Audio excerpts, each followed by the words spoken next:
Welcome back to our channel. ఈ రోజు మా ఇంటి దగ్గర ఎలా వర్షం పడుతుందో చూసారా? సో గాయ్స్, ఈ రోజు మా మమ్మీ అయితే పొద్దున్నే గోధుమ ఉప్మా అయితే చేసింది. చాలా బాగుండే టేస్ట్. అందులో నెయ్యి కూడా యాడ్ చేసింది. చాలా అంటే చాలా స్వీట్ గా కూడా వచ్చిండే. సో గాయ్స్, చూస్తున్నారు కదా తోటకూరని ఎలా కడగాలో. వర్షాకాలం అప్పుడు తోటకూరకి చాలా మట్టి ఉంటుంది. సో ఆ మట్టి అనేది మొత్తం పోవడానికి 4-5 టైమ్స్ మంచిగా కడుక్కోవాలి. గాయ్స్, ఇప్పుడు చూపిస్తున్న ప్రాసెస్ లో అయితే క్లీన్ చేసుకోవాలన్నమాట. మమ్మీ ఇప్పుడు ఎలా అయితే క్లీన్ చేస్తుందో అలా క్లీన్ చేసుకోవాలి మీరు. సో గాయ్స్, ఇప్పుడైతే స్క్రీన్ మీద కనబడుతున్న వెజిటేబుల్స్ అన్ని నీట్ గా కట్ చేసుకొని అండ్ క్లీన్ చేసుకొని అయితే మీరు పక్కకు పెట్టుకోండి. అండ్ మమ్మీ ఏమైతే చేస్తుందో అదైతే మీరు యాజ్ ఇట్ ఈస్ చేయండి. సో దట్ మీకు టేస్ట్ అనేది పర్ఫెక్ట్ వస్తుంది. అండ్ మధ్యాహ్నం అయితే తోటకూర చేసింది గాయ్స్. సో ఇదైతే దీని ప్రాసెస్ అన్నమాట. మీకు కనుక ఆకుకూరలు తినకపోతే, ఎస్పెషల్లీ తోటకూర, మీకైతే చాలా హెల్త్ ప్రాబ్లమ్స్ వస్తాయి. సో మీరు వీక్లీ 3 టైమ్స్ అన్నా ఖచ్చితంగా ఏదైనా ఒక ఆకుకూర అయితే తినాలన్నమాట.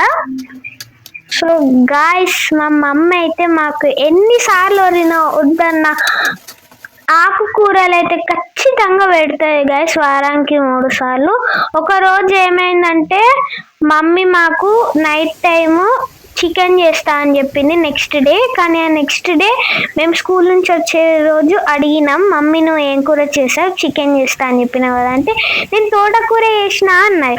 తోటకూర చేసిన అంటే ఇక మేమే తింటాం, మేము మస్తు వరినాం. ఎందుకు చేసినావు మమ్మీ? మేము చేయమని లేదంటే మళ్ళీ చూసేసరికి చికెన్ చేసింది. అయ్యా నువ్వు చికెన్ చేసినావు మమ్మీ అని మస్తు నవ్వుకున్నాం గాయ్స్. ఇక సో గాయ్స్, ఇప్పుడు చూసిళ్ళు కదా మమ్మీ ఇంట్లో పనులు అయితే మొత్తం కంప్లీట్ చేసుకున్నది. ఇప్పుడైతే బయట మంచిగా వర్షం పడుతుందని మేమైతే మమ్మీని పన్నీర్ బజ్జీ చేయమన్నాం. ఎందుకంటే మేము ఉండే కాడ మస్తు ఫేమస్ పన్నీర్ బజ్జీ. మా మమ్మీ అయితే ఆ పాలోనికి చెప్పి ఫ్రెష్ పన్నీర్ తెప్పించింది. దాన్ని కట్ చేస్తే ఎంత మంచిగా వెళ్తుంది చూడండి. సాఫ్ట్గా ఉండే పన్నీర్ అయితే ఇప్పుడైతే దాన్ని మంచిగా ముక్కలు కట్ చేస్తుంది. పిండి కూడా మమ్మీ ఇంట్లోనే తయారు చేసింది, బజ్జీలు వేసే పిండి. మస్తు ఉంటుంది గాయస్. అసలు మీరు ఇట్లా చల్లగా వర్షం పడతా అంటే వేడి ఏమన్నా వేసుకొని తింటే ఘోరంగా ఉంటుంది. అది ఎట్లుంటుందో మీరే చెప్పండి అసలు అట్లా చేస్తే. ఇప్పుడైతే మంచిగా పన్నీర్లన్నీ అందులో వేసి మంచిగా మిక్స్ చేసుకొని కడాయిలో నూనె అయితే వేసి మంచిగా పెట్టుకొని ఫ్రై చేసుకోవాలి. అంతే, ఇక మీ పన్నీర్ బజ్జీలు రెడీ అవుతాయి. మేము ఇంకా కొంచెం పన్నీర్ బజ్జీలు వేసి వీడియో తీద్దాం అనుకున్నాం కానీ ఆ లోపే కరెంట్ పోయింది గాయస్. అందుకే ఇక తీయలేకపోయినాం. ఏం చేస్తాం, ఇంక ఇది రికార్డ్ చేసేటప్పుడే కరెంటు లేదు. మేమే 2 లైట్లు పెట్టుకొని రికార్డ్ చేసినాం. సో గాయ్స్, చూసిళ్ళు కదా మంచిగా పన్నీర్ బజ్జీలు అయితే ఎత్తాను మమ్మీ. మా తమ్ముడు అప్పుడే క్రికెట్ నుంచి వచ్చిండు, ఫ్రెష్ అయ్యి వచ్చి కూర్చున్నాడు. ఇక మమ్మీ ఏమో పన్నీర్ బజ్జీలు చూసి మమ్మీ ఏం చేస్తాను అంటే పన్నీర్ బజ్జీలు చేస్తున్నానంటే, మమ్మీ నాకు మస్తు ఆకలి అవుతాను తొందరగా పెట్టు, మరి ఎంతసేపు చేస్తాను నొరిండు మా తమ్ముడు. అందుకే మా మమ్మీ అయితే కొన్ని వేసి ఇచ్చి ఇక మా తమ్మునికి నాకైతే కొన్ని ఇచ్చేసింది తినమని. ఇక మేమైతే మంచిగా తిన్నాం. దాని తర్వాత మా మమ్మీ ఏమో మంచిగా చాయ్ పెట్టుకున్నది, అందులో అల్లం కూడా వేసిన. అసలు ఎంత మంచిగా ఉంటుందో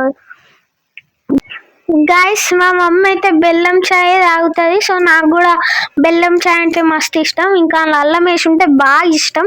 అందుకే ఇక నేను కూడా మమ్మీ నాకు కొంచెం పోసి అని అడిగితే మమ్మీ నాకు కొంచెం పోసిచ్చింది. ఇక నెక్స్ట్ మమ్మీ అయితే కప్పులో పోతుంది చాయ్. మీరు కూడా ఎప్పుడన్నా ట్రై చేసి చూడండి గాయస్. చాయ్లా అల్లం బెల్లం వేసుకుంటే అసలు ఎంత మంచిగా ఉంటుంది. రైమింగ్ కూడా ఎట్లా సెట్ అయింది తెలిసిందా? అల్లం బెల్లం ప్లస్ చాయ్. సో గాయస్, మంచిగా సెట్ అయింది కదా. సో అందుకే రైమింగ్ సెట్ అయినట్టే టేస్ట్ కూడా మంచిగా సెట్ అవుతుంది. ఇక మేము పక్కన అయితే ఇంత బన్ మస్కా వేసుకొని మంచిగా చాయ్ అయితే తాగుకుంటా బన్ మస్కాన్లో మంచిగా అందులో ముంచుకొని అయితే తిన్నాం. ఇక్కడ వరకు చూసినందుకు థ్యాంక్స్. మా ఛానల్ని లైక్, షేర్, సబ్స్క్రైబ్ చేయండి. Bye bye.